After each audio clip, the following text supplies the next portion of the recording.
Chapter 1. The Story of Uncle Elias. In September 1887, my wife was visiting some of her family. So I was staying with my old friend, Sherlock Holmes, in Baker Street. It was a windy, stormy evening, and the rain was falling heavily outside. Suddenly, there was a knock at the door. I looked at my friend in surprise. "Who can this be?" I asked. "If he comes on business in this weather, it's important," said Sherlock Holmes. "Come in," he called. A young man came in. He looked wet, tired, and worried. "I've come to ask for help," he said. "I've heard of you, Mr. Holmes. People say you know everything. I don't know what to do." "Well, sit down," said Holmes, "and tell me about yourself." The young man sat down and put his wet feet near the fire. "My name is John Openshaw. My father, Joseph, had a brother, my uncle Elias, who went to live in America when he was young. He made a lot of money there. He didn't like the black Americans, so during the Civil War he fought against the men from the North and with those from the South. But when the South lost the war and there was equality for black people, Uncle Elias left America. So in 1869 he came back to England and went to live in a large house in the country. He was a strange, unhappy man. He did not want any friends, John Openshaw went on, and he often drank a lot. But he liked me, and when I was 12, I moved to Uncle Elias's house. He was very kind to me. I could go anywhere in the house. But there was one small room at the top of the house which was always locked. Nobody could go into this room. One day, Uncle Elias got a letter from Pondicherry in India. "I don't know anyone in Pondicherry," he said. But when he opened the envelope, 5 little orange pips fell onto his plate. I began to laugh, but stopped when I saw my uncle's white face. "K, K, K," he cried. "Oh, my God, they found me." "What do you mean, Uncle?" I asked. "Death," he cried, and ran upstairs.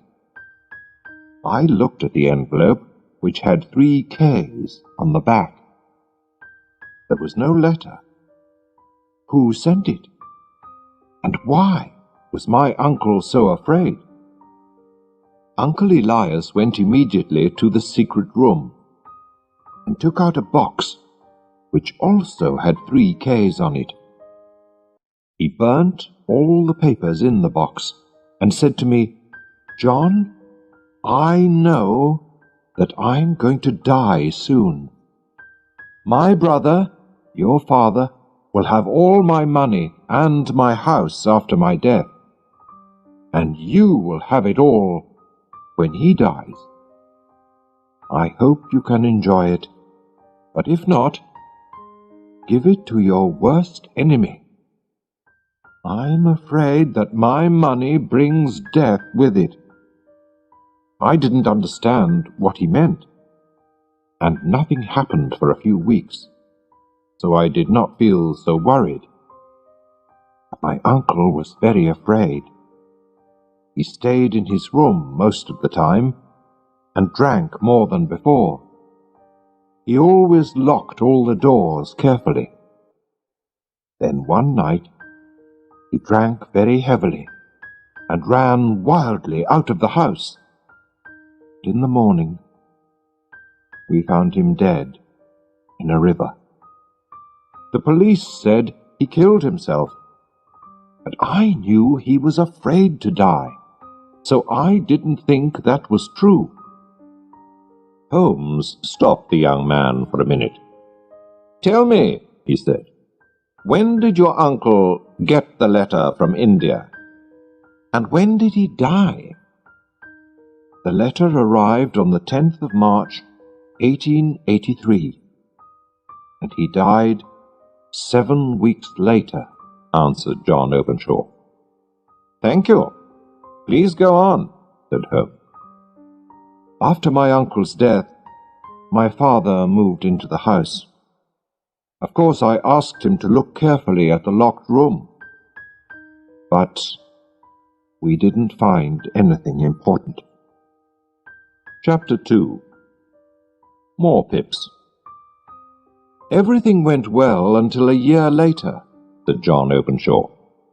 "But one morning my father opened a letter to find 5 orange pips inside it. 'What does this mean, John?' he asked. His face was white. 'Look,' I said, 'there's KKK on the envelope. Those letters were on Uncle Elias's envelope too.' We were both shaking and afraid. 'Yes, and this time it says, "Put the papers in the garden." "Which papers?" "The papers in Uncle Elias's box. He burnt them," I said. "And where does this letter come from?" my father said. He looked at the envelope. "Dundee, Scotland." "Well, I don't know anything about pips or papers. I'm not going to do anything." "Father, you must tell the police," I said. I remembered my uncle's letter from India. I was very worried. "No, they'll laugh at me. Let's just forget about it," he replied. 3 days later, my poor father went to visit an old friend who lived some miles away. But he never came back. The police said that he was walking home in the dark when he fell down a hill. He was badly hurt, and he died soon after. They decided it was an accident, but I didn't agree. I thought it was murder. And I could not forget the 5 orange pips and the strange letters to my uncle and my father. But I've tried to forget, and I've lived alone in that house for nearly 3 years now. And yesterday, I got this." The young man showed us an envelope with KKK on the back and 5 small orange pips. "You see," he said, "it comes from East London, and it says, 'Put the papers in the garden.' Those are the words that were in the letter to my father." "So, what did you do next?" asked Holmes.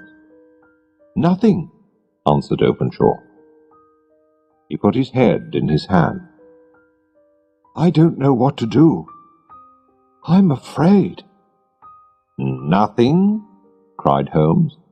"Young man, you must do something fast. You're in danger." "Well, I've talked to the police," said Openshaw unhappily. "But they laughed at me. They think that there's nothing to worry about." "How stupid they are," cried Holmes. "And why didn't you come to me immediately? Your enemies have had almost 2 days to make a plan. Haven't you found anything which will help us?" "Well, I found this in the locked room," said John Openshaw. He showed us a small, half-burnt piece of paper. "It was with my uncle's papers. It's his writing. Look, it says, 'March the 7th, 1869, sent the pips to 3 people, Brown, Robinson, and Williams. March the 9th, Brown left.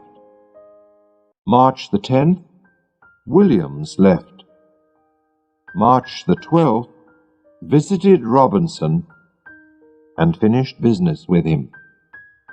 "Thank you," said Sherlock Holmes. "And now you must hurry home. Put this paper into your uncle's box. Put in a letter which says that your uncle burnt all the other papers, and put the box outside in the garden. I hope your enemies will be happy with that, and then you won't be in danger any more. How are you going home?" "By train, from Waterloo Station," replied Openshaw.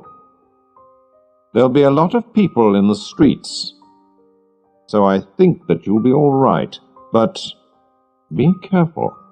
"Thank you, Mr. Holmes," said Openshaw. "I'll do everything you say." He went out into the dark night, the wind, and the rain. Chapter 3. K. Sherlock Holmes sat silently and watched the fire.